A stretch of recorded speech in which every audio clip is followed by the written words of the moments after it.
A very warm welcome to all of you to Self Selection Board, a one step towards inform। मेरा नाम है शुभम वाशने और आज हम बात करेंगे जनेवा कन्वेंशन के बारे में, जो कि आपकी नेवी आर्मी एसएस एयरफोर्स तीनों की एसएसबी में बहुत काम आता है। चलिए फटाफट शुरू करते हैं। देखिए, ये टॉपिक बहुत इंपॉर्टेंट हो जाता है। रीजन बिहाइंड ये, क्योंकि ये टॉपिक किसी भी चीज में जैसे पर्सनल इंटरव्यू, लेक्चर और जीडी में पूछा जा सकता है, क्योंकि एसएसबी इस बात पे ध्यान देता है कि आपकी जो नेशनल और इंटरनेशनल लेवल पे जो न्यूज है वो इंडिया को कहाँ इंपैक्ट कर रही है। ठीक, अब हमारे विंग कमांडर अभिनंदन जी हैं, उनके बारे में भी हम बात करेंगे थोड़ी देर बाद। चलिए फटाफट शुरू करते हैं। देखिए, शुरू करने से पहले आपको इसकी हिस्ट्री पता होनी चाहिए, जेनेवा कन्वेंशन आया कैसे, क्योंकि इसमें बहुत सारी फैक्ट फाइल हैं। देखिए, जेनेवा कन्वेंशन लाने के पीछे एक इंसान थे, इनका नाम है हेनरी डूनिन।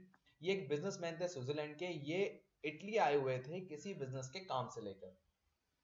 तभी इटली और फ्रांस ने मिलकर ऑस्ट्रिया पे हमला कर दिया और इस बैटल का नाम पड़ा बैटल ऑफ सॉल्फ्रिनो। इस बैटल में 40,000 कैजुअलिटी हुई from both the side, Austria and Italy and France. ठीक, अब इस की वजह से एक स्लोगन बीच में आया जिसका नाम पड़ा टूटी फ्रिटाली। टूटी फ्रिटाली का मतलब है वी आर ऑल ब्रदर्स।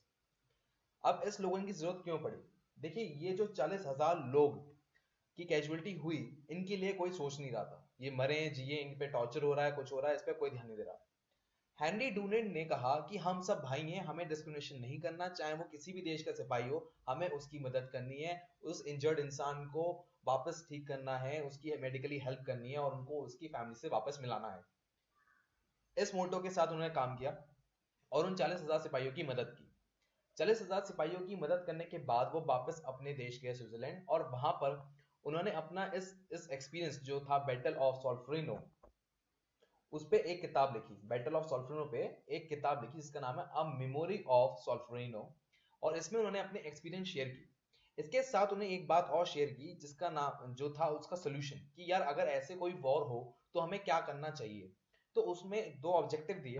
पहला था कि हमें एक वॉलेंट्री रिलीफ सोसाइटी बनाना चाहिए, जो कि बिना डिस्क्रिमिनेशन के इन लोगों की, मतलब जो वॉर में इंडल्ज हो गए हैं, जो शहीद हो गए हैं, या शहीद भी नहीं कहूंगा मैं कहूंगा इंजर्ड हो गए हैं, या जो वॉर में पार्टिसिपेट नहीं कर सकते, उनकी मदद करे बिना किसी डिस्क्रिमिनेशन के। अब इसमें एक दूसरा ऑब्जेक्टिव ये था कि एक इंटरनेशनल एग्रीमेंट होना चाहिए जिसमें डूज एंड डोंट्स डिफाइंड हो। अब इसके बाद क्या हुआ, हेनरी डूनेट ने अपनी एक किताब 1863 में सभी पॉलिटिकल लीडर्स जो थे पार्टी के, यूरोप के, उन सबको एक किताब भेजी। उन सभी को एक किताब बहुत पसंद आई और उन्होंने डिसाइड किया कि एक मीटिंग हम बुलाते हैं। उस मीटिंग में दो ऑब्जेक्टिव थे। सबसे पहले, एक इंसानियत के तौर पे हम मदद करेंगे, नंबर वन। दूसरी बात ये थी कि गवर्नमेंट ट्रीटी होनी चाहिए। अब इस इंसानियत के तौर पे मदद करेंगे तो उसके लिए कमेटी बनाई गई जिसका नाम हुआ international committee on red cross. ठीक, और ये एक क्या हुई, एक परमानेंट रिलीफ एजेंसी हुई जो हमेशा ही रही।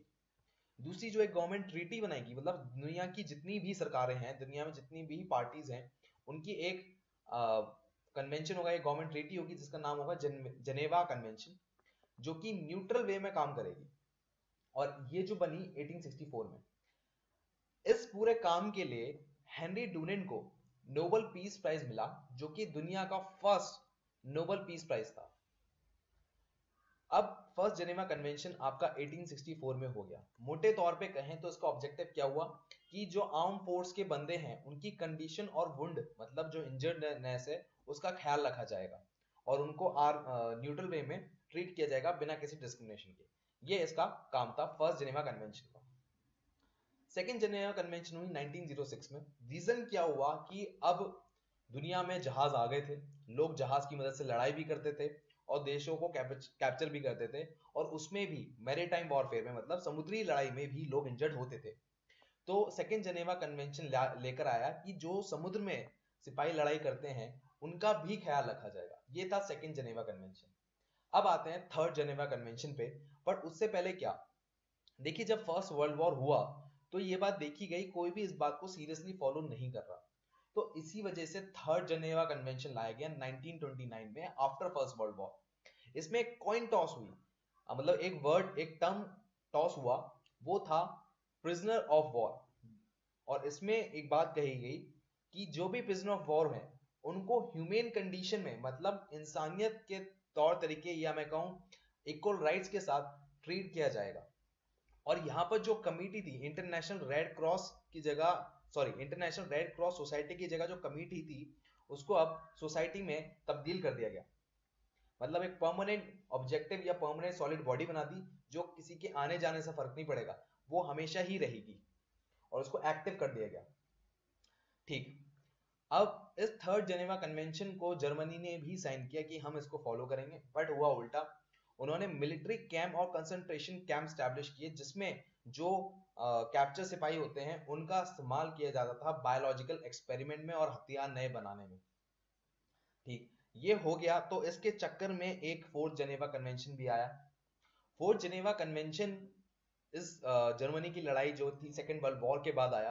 रीजन बिहाइंड ये था कि अब इसमें और चेंजेस लाने की जरूरत थी। जैसे मैंने बताया कि बायोलॉजिकल एक्सपेरिमेंट करा जा रहा था जो कि सिपाही कैप्चर हो गए थे, तो उसमें एक आर्टिकल आया 12 से 16 के बीच में, 12 to 16, जिसमें कहा गया कि किसी भी कैप्चर प्रिजनर ऑफ वॉर का मर्डर नहीं किया जा सकता, टॉर्चर नहीं किया जा सकता, बायोलॉजिकल एक्सपेरिमेंट नहीं किए जा सकते। उसके साथ ये बात और कही गई थी कि जो भी नॉन कॉम्बेटेंट है, मतलब डॉक्टर्स, इंजीनियर, सिविल, बच्चे, लड़कियां, औरतें, बूढ़े, इनके साथ भी ये तीनों चीज मर्डर, टॉर्चर, बायोलॉजिकल एक्सपेरिमेंट नहीं किया जा सकता। आर्टिकल 9 भी ऐड किया गया। रीजन बिहाइंड क्या था, उन्होंने साफ साफ कह दिया चाहे कुछ भी हो जाए, रेड क्रॉस को परमिट हमेशा रहेगी वॉर के बीच में या वॉर के एंड के बीच में अपनी असिस्टेंस देने में, उसे रोका नहीं जा सकता। ये फोर्थ जेनेवा कन्वेंशन था। अब ये जो कॉइन टॉस हुई थी प्रिजनर्स ऑफ वॉर, जिसे एब्रीविएशन POW के नाम से भी जाना जाता है, उसमें ये बात और क्लियर गई कि कोई भी इंजर्ड या मिस ट्रीटमेंट नहीं होगा। जो भी इंसान कैप्चर्ड होगा या जो भी सोल्जर कैप्चर होगा वो अपना सिर्फ नाम, रैंक, डेट ऑफ बर्थ और उसका सीरियल नंबर बता सकता है, उसके अलावा वो और कुछ नहीं बताएगा। उसको इंसानियत से ट्रीट किया जाएगा, उसके साथ उसकी जात, धर्म, रंग, भाषा के नाम पर डिस्क्रिमिनेट नहीं किया जाएगा। फैमिली से जो लेटर आएंगे और जो वो भेजेगा उसे वो रिसीव कर सकता है। रेड क्रॉस उससे कभी भी मिल सकता है। तो अब जो काम की बात है वो है फोर्थ जेनेवा कन्वेंशन। अगर आप कहीं एसएसबी में जा रहे हैं तो आपको बताना फोर्थ जेनेवा कन्वेंशन के बारे में, ना कि फर्स्ट, सेकंड, थर्ड। वो सिर्फ आपकी नॉलेज के लिए था। ठीक, अब इसमें कुछ एडिशनल प्रोटोकॉल्स भी डाले गए, लाइक सिविलियन डॉक्टर और जर्नलिस्ट, जो सिविलियन है मतलब डॉक्टर, जर्नलिस्ट, उनको पूरी आजादी है कि वो वहां पर आए और लोगों की सेवा करें वॉलेंटरी। उन्हें आप रोक नहीं सकते चाहे वो किसी भी देश या धर्म का हो। ठीक, दूसरा ये था कि non international arm conflict like civil war, जैसे 1947 में इंडिया और पाकिस्तान के बीच में हुआ था, वो था एक सिविल वॉर, तो उसमें भी रेड क्रॉस आ सकता है, जेनेवा कन्वेंशन अप्लाई होगा। तीसरी बात, जो भी रेड क्रॉस कमेटी के लोग हैं उनके लिए एक एम्बलम होगा, वो है ये। ओके, अब आते हैं रीसेंट न्यूज पे। रीसेंट न्यूज में क्या है कि जेनेवा कन्वेंशन इंडिया ने 9/11 1950 में लिया था, 9/11 1950 में, और पाकिस्तान ने इसे अडॉप्ट किया था 12/6/51 में। अब इसे अडॉप्ट तो कर लिया हमने, उसकी जरूरत हमें दो बार पड़ी। एक तो अभी 2019 में, वहां पर हमारे रवीश कुमार जी जो इंडिया के रिप्रेजेंट कर रहे थे, उन्होंने कहा कि पाकिस्तान में हमारा जेट टारगेट किया गया और वहां पर हमारा एक पायलट जो कि मिग 21 का है, वो मिसिंग इन एक्शन है। ठीक है, और इस बात को पुष्टि की गई कि वो जो एक बंदा है अंडर पाकिस्तानी फोर्स, उसका नाम है विंग कमांडर अभिनंदन।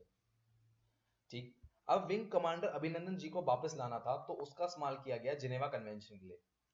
जिनेवा कन्वेंशन में एक बात कही गई है कि चाहे वॉर कोई माने या ना माने, या दोनों वॉर मान रहे हैं, तो भी एक जो सिपाही है या जितने भी सिपाही हैं उन सबको वापस करना होगा उस देश को जिसके वो सिपाही हैं। तो यहां पर यही बात लिखी हुई है। और उसके बाद ये आर्टिकल 4 की बात हुई कि प्रिजनर ऑफ वॉर किसको माना जाएगा। प्रिजनर ऑफ वॉर किसी को भी माना जाएगा जो कि किसी पार्टी को या किसी देश को रिप्रेजेंट कर रहा है। अब आर्टिकल 13 क्या कहता है? आर्टिकल 13 ये कहता है कि कोई भी सोल्जर हो उसको इंसानियत के तौर पे ट्रीट किया जाएगा, मतलब हर फैसिलिटी, इक्वल राइट्स दी जाएंगी। उसके साथ कोई भी वायलेंस नहीं होगा, इंटिमिडेशन नहीं होगा, किसी तरह से उसे इंसल्ट नहीं की जाएगी। इसी वजह से जब आपने एक वीडियो देखी होगी जिसमें जो विंग कमांडर अभिनंदन जी हैं उनके चेहरे पे खून खून है, पहले वो पाकिस्तान ने रिलीज की थी, देन उन्हें हटाना पड़ा क्योंकि वो इंसल्ट कर रहा था और जिनेवा कन्वेंशन के खिलाफ था, आर्टिकल 13 के। अब आता है आर्टिकल 1118। देखिए आर्टिकल 1118 ये कहता है कि जैसी वॉर समाप्त होती है या सब कुछ शांत होता है, तुरंत उस प्रिजनर को उसके देश या उसकी पार्टी के पास वापस भेज दिया जाएगा। अब ये इंसिडेंट सबसे पहले कब हुआ था और इंडिया ने सबसे पहले जेनेवा कन्वेंशन कब इस्तेमाल किया था? वो किया था ड्यूरिंग कारगिल वॉर। उसमें फ्लाइट लेफ्टिनेंट नचिकेत जी जो मई 27 1999 में उनका प्लेन क्रैश हो गया था, तो वहां पर वो पाकिस्तान में थे, तब उनको जेनेवा कन्वेंशन से वापस लेकर आया गया था। तो ये होता है हमारा वीडियो का end. Before that all the best for your SSB. अब आप प्रिपेयर्ड हैं जेनेवा कन्वेंशन के लिए। And I ask you for one thing, अगर आप रिकमेंडेशन होते हैं and I all the best कि आप हों, तो don't forget to tell your story. We love to represent your story in front of the people and so that they also get inspired and get benefit out of it. और ये मेरा Instagram page है and Facebook page है, आप मुझे इस पे भी फॉलो कर सकते हैं। जय हिंद, बाय बाय।